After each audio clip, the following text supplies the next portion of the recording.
from the New York Post. Trump rips terrible White House response to Helene as FEMA accused of mismanaging crisis, blocking aid.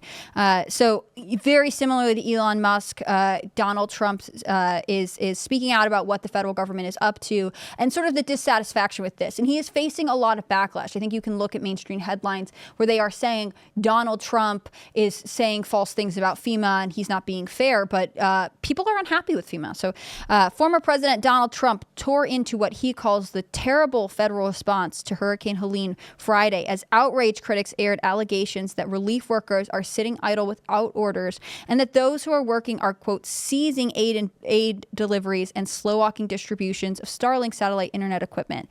Quote, it has been a terrible response from the White House, that the Republican presidential nominee said in Georgia, where he was briefed on the damage around the city of Augusta alongside GOP Governor Brian Kemp, who thanked Trump for helping to keep the nation's attention on those affected by the storm.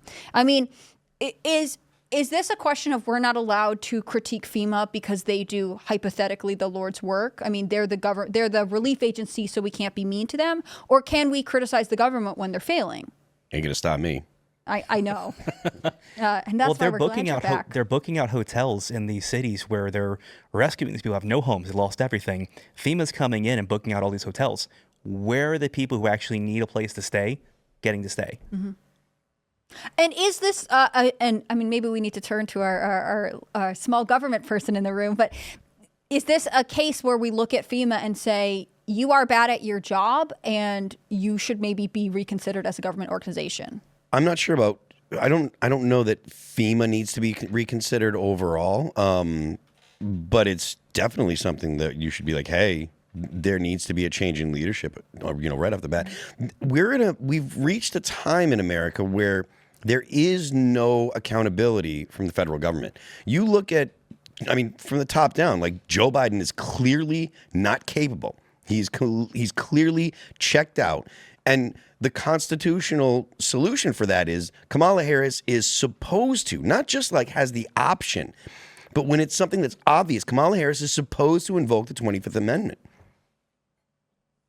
None from her, she says. What's going on?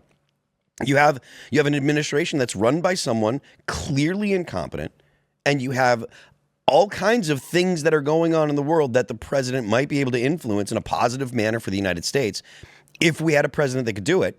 And we have Kamala Harris, the vice president, who has done nothing for 4 years but shirk whatever job that she was given.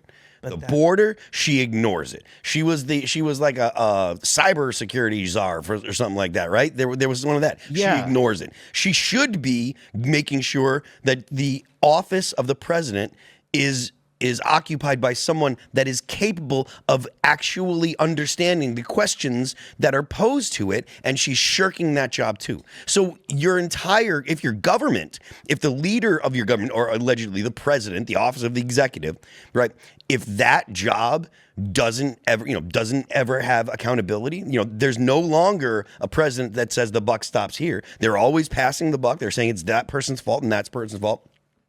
Mayorkas was impeached, still in his job. No government official is held accountable for failure. And if that's your situation, where the government can just do whatever they want, and there's no way for the people or for the other branches of government to hold them accountable, what do you got? You've got people that are... The administration has been such a failure, they cannot tie Kamala Harris to it. And because everyone knows that, like, Biden has not done a good job historically, like low numbers in polling, right? You tie Kamala to him in any type of way, she's going to fail to run presidency. Right. I was just thinking, it's like funny that she's done nothing for 4 years, because it's almost better that she's done nothing and failed at nothing, because now she can campaign on zero. You've got like how many illegal immigrants have come over the border in 4 years? Easily 10 million. Something like 10 million. That's a failure for sure. And I don't care how many times people say, oh, you're a bad person for saying it. These people are being moved throughout the country by the federal government. They're being moved to states like Ohio and states like Florida, where if they go there and they vote Democrat, they could shift the balance. They could change the makeup of what the population would normally vote for. They're going to purple states, or they're going to places that are strongly red, and they're hoping to make them purple. That's not deniable. There's nobody that's going to say, oh, they're not bringing people into the country. That's happening. What happens is if you say this is why, you get called names. And so this is something that the federal government has been completely and totally, it's worse than not doing your job. It's actively trying to use government policy to help one party over another in the face or against the wishes of the population of the United States. Yeah. You look at, I think it was like 70% of people, they said in the debate, they said like 70% of people want to actually start deportations. Like, I was astounded when I heard that number. It's pretty crazy to like most of the time Americans are like, I don't know if I want to go ahead and like start knocking on doors and being like, are you an American? 70% of the population are like, get them out of here.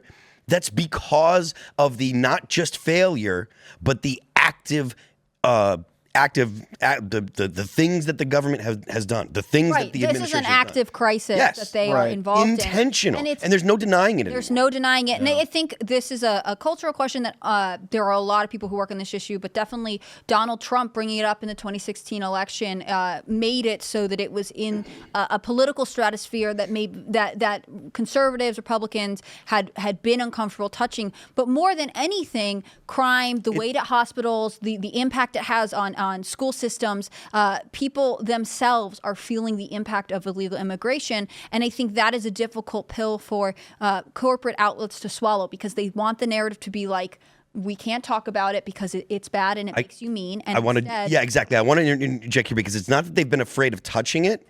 It's that the accusation is always bigotry.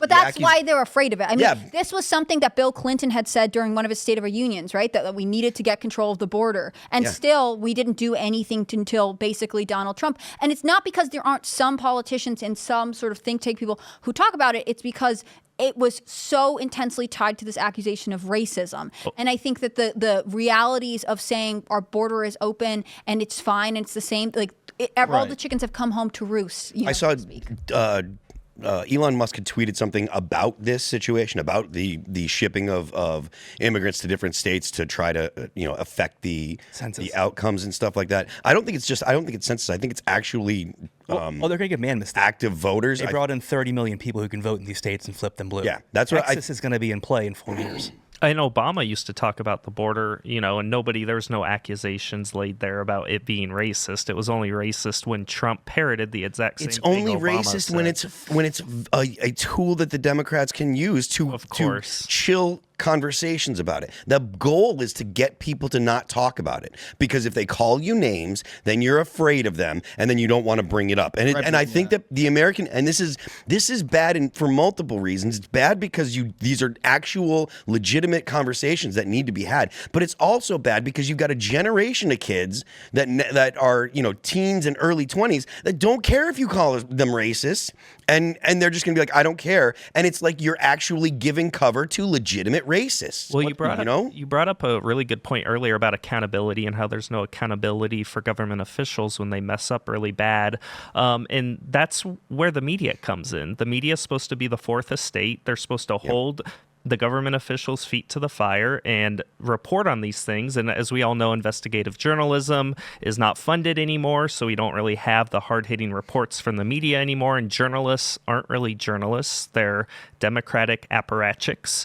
And so it's the failure of the media to do its job as a watchdog in the fourth estate, and that's why there's no accountability. And we saw it in gross terms when the Defense Department lost something like $1 trillion plus years ago, and to my knowledge, nobody got in trouble for that. That's $1 trillion that went missing, and there was no repercussions. So all of this, I think, is an indictment on the media and their failure to do their job as journalists, because that's what they are at the end of the day. Here's something interesting I've noticed, because I watch a lot of true crime stuff, and they're picking it up, not realizing that there's a shift in crime, and more I'm seeing them talk about these different murders that are committed by people that are here illegally, and they talk about it like, no which way or the other, and it's kind Just of like, as fact. So they are, because it is fact, and it's like you didn't see that like 8 years ago, 4 years ago, but like every other headline now is like this,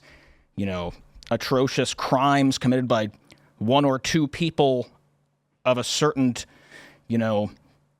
personage that are not here, and they're trying to navigate the legalese of how do you prosecute somebody who's not even supposed to be here? Do you give them bail? And all these things are like, they're coming up more and more. So I think that's a positive for that kind of media.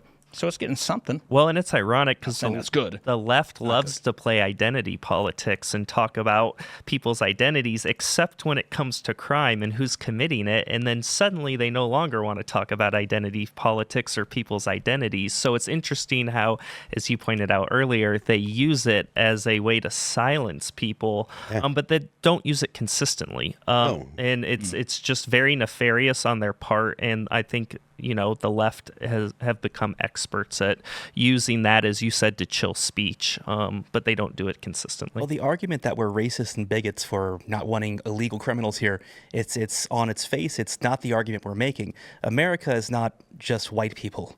We do have immigrants that come here illegally. I'm friends with lots of them. Oh my God, I have a black friend. Reference. So it's only bad if you say you only have one. Okay, if you have multiple, like a bunch of them, then you're good. So it's fine. So that's not the argument we're trying to make. The first act they committed when they came here was a crime. They committed a crime by entering here illegally. Yeah. Those are the people we're talking about. Mm-hmm. America is not specifically and just exclusively white people. Right. America requires participation on a civic level, and part of that is agreeing to live by American laws. I mean, Americans who are born in the U.S. don't get a free pass to commit crimes, right? They are still sent to prison if they are convicted of a crime. And I think similarly, people feel like more than ever that entering the country illegally is in fact a crime, which it always was, but sort of people looked past it. It was like they weren't in the middle of committing a crime when they also maybe had a DUI or, hit somebody or something tragic. Thanks for checking out this clip from Timcast IRL. Make sure to watch the show live Monday through Friday at 8 p.m. Subscribe to this channel, and we will see you all there.